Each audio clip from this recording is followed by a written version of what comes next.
Most people know that Christianity spread from the Middle East into Europe, through Rome, then northward into Britain and Germany and Scandinavia, slowly converting what the history books tend to call the Western world. That is a true story. It happened. The dates are documented. The missionaries have names. What that story quietly leaves out is that Christianity was moving in multiple directions at the same time. And one of those directions was south, into Africa, into a kingdom that converted to the new faith roughly simultaneously with Rome, maintained it continuously for 17 centuries without interruption, and built monuments that still stand today, that most of the world has never heard of and most history curricula have never found room to mention. The story does not begin with Ethiopia as a religious backwater receiving a foreign faith. It begins with one of the most powerful empires on earth at the moment of conversion. Tell me where you're watching from in the comments. I'm always curious who finds these stories. Here is the context that almost nobody sets before telling this story. The AKSUMite Empire at its peak, roughly the 1st through 7th centuries AD, was not a regional African kingdom quietly minding its own business on the margins of the ancient world. A Roman text written around the 3rd century AD lists the 4 greatest powers in the known world: Rome, Persia, China, and AKSUM, not mentioned as a curiosity or a neighbor, listed as a peer. The empire stretched across what is now northern Ethiopia and Eritrea, and at its greatest extent it controlled territory on both sides of the Red Sea, including parts of what is now Yemen. Its commercial port at Adulis was one of the busiest trading hubs in the ancient Mediterranean and Indian Ocean world. Its merchants traded directly with Rome, India, Sri Lanka, and the Arab world. Its kings minted their own gold coins, not a minor detail. Coinage was the statement a state made about itself when it wanted to be taken seriously by the international commercial community. The AKSUMites made that statement in gold, with the king's portrait on the face, in Greek and Ge'ez, for a global audience. This is who converted to Christianity in the 4th century. Not a peripheral people receiving a message from the center. A superpower making a decision. Before the conversion, though, there is a physical fact about AKSUM that stops people who encounter it cold: the stelae. These are stone towers carved from single pieces of granite, quarried from a site roughly 4 kilometers from the city. The largest one ever erected, it fell at some unknown point in antiquity, was roughly 33 meters tall and weighed approximately 520 tons. To be direct about what that means, this is the largest single stone structure ever attempted anywhere in the world. Not the largest in Africa, the largest anywhere. The ones that are still standing reach 24 meters. They are still there, in AKSUM, today.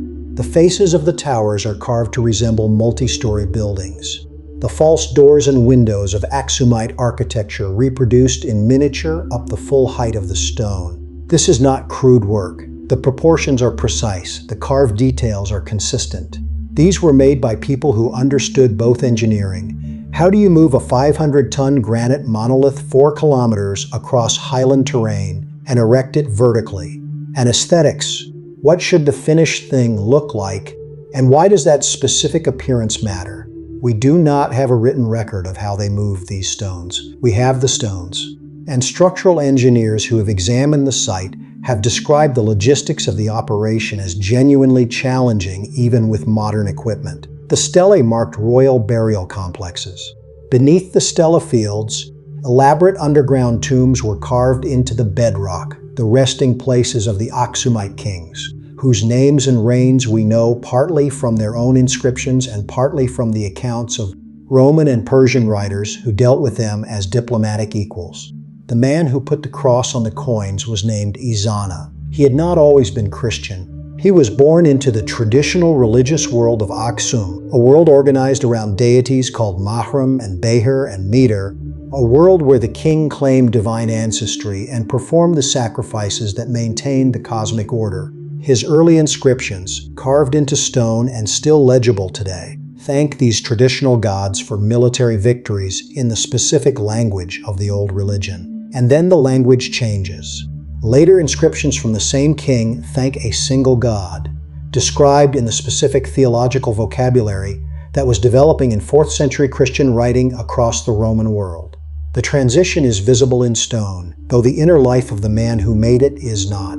Here is the human story behind the theological change.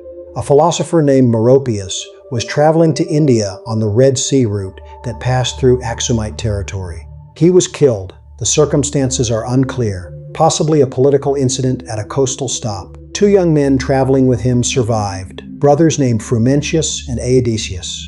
They were brought to the AKSUMite court. This was not unusual. The AKSUMite court employed educated foreigners as tutors, administrators, translators. The court was cosmopolitan in exactly the way you would expect of a trading empire that dealt with Rome, Persia, India, and Arabia simultaneously. Frumentius and Aedesius became members of the royal household. Aedesius eventually returned home and wrote an account of what happened. Frumentius stayed. Frumentius was a Christian. He was not a missionary in any formal sense. There was no organized Christian missionary enterprise to the east and south of Rome at this point. He was simply a Christian in a position of growing influence at the court of a non-Christian king. When that king died and young Ezana came to power as a child, Frumentius served as a regent alongside Ezana's mother. He was effectively one of the people who raised the future emperor.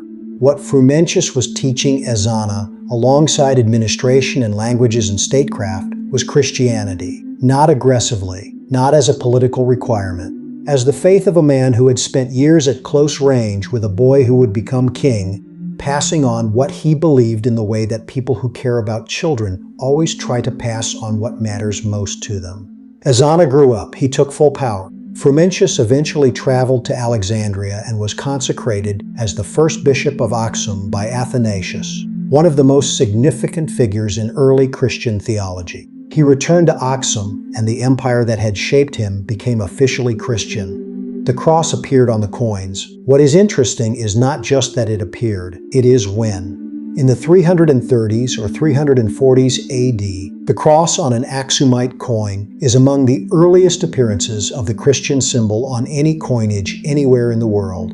This was not AKSUM following Rome's lead. This was happening simultaneously, driven by the same broad theological currents flowing through the late antique world, but independently rooted in the specific personal history of one man who stayed when he could have left and raised a king who chose to believe what he had been taught. The Christianity that AKSUM adopted did not stay a foreign import, it became AKSUMite. The Ethiopian Orthodox Church that developed from Ezana's conversion is one of the most distinctive Christian traditions in the world.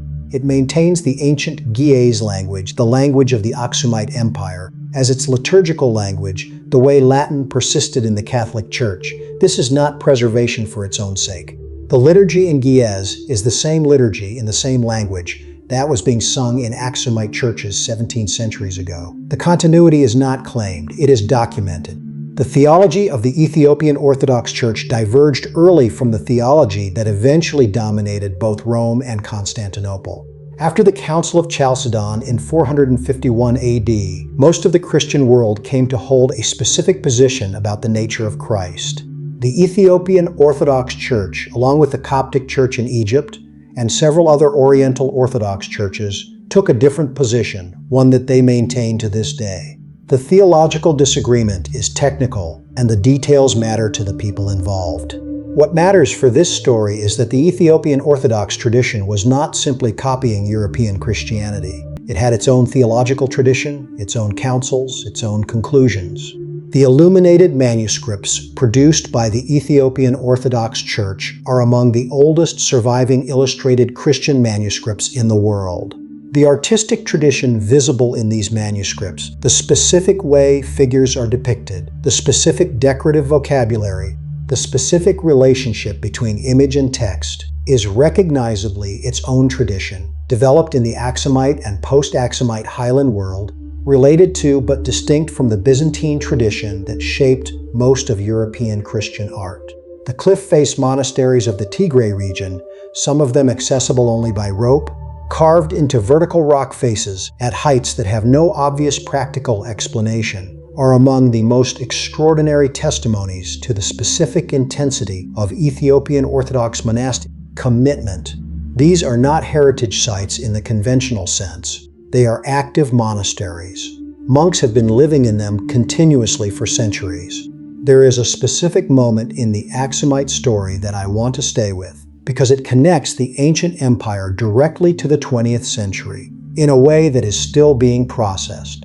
In 1937, during the Italian occupation of Ethiopia under Mussolini, the second largest of the standing AKSUMite stelae was cut into 5 pieces, transported to Rome, and erected outside the building of the Food and Agriculture Organization, a war trophy, an ancient monument removed from its place and stood in a foreign city as a demonstration of conquest. For 68 years, one of the great AKSUMite stelae stood in Rome. The negotiations for its return took decades. Legal disputes, diplomatic exchanges, arguments about transport costs, and technical feasibility. Italy finally completed the repatriation in 2008. The stela was re-erected in AKSUM, where it stands today, in the field where it was built to stand, which is where it should have been for the entire 68 years of its absence. There is something about that story. The specific humiliation of having an ancient monument from one of the world's great ancient empires removed and displayed as a trophy, and the specific patience required to get it back, and the specific 68-year gap during which the stela field was missing one of its towers, that compresses the full history of how AKSUM has been treated by the world's memory into a single, physical fact. The empire that was ranked alongside Rome had one of its monuments taken to Rome and kept there for 68 years. The correction took longer than the offense. And then there is the claim that no outsider can verify. In the Mariam Son Cathedral compound in the modern city of AKSUM, there is a small chapel with a door that has not been opened to any outsider within living memory. The Ethiopian Orthodox Church claims that this chapel contains the original Ark of the Covenant, the gold-covered chest that the Hebrew Bible describes as the dwelling place of God's presence, lost from the historical record after the Babylonian destruction of the first temple in Jerusalem. The church's account of how the Ark came to Ethiopia traces back to the visit of the Queen of Sheba to Solomon and the child born of their union, a prince named Menelik, who is said to have brought the Ark from Jerusalem to Ethiopia on his return. This claim cannot be investigated. The room cannot be examined. The guardian monk who tends the Ark is never permitted to leave the precinct. The claim is made in complete seriousness by a tradition that has been continuous for 17 centuries and that has its own internal coherence and its own theological history. Whether you find the claim plausible, implausible, or simply unresolvable, and honest historians belong in the third category. The fact that the claim exists and is maintained with this specific seriousness tells you something important about the depth of the tradition making it. This is not folk legend. This is the central theological self-understanding of a church that was ancient when most of the Christian institutions of Europe were being founded. Here is the question I keep sitting with. The AKSUMite Empire is not obscure because it was small or peripheral or undocumented.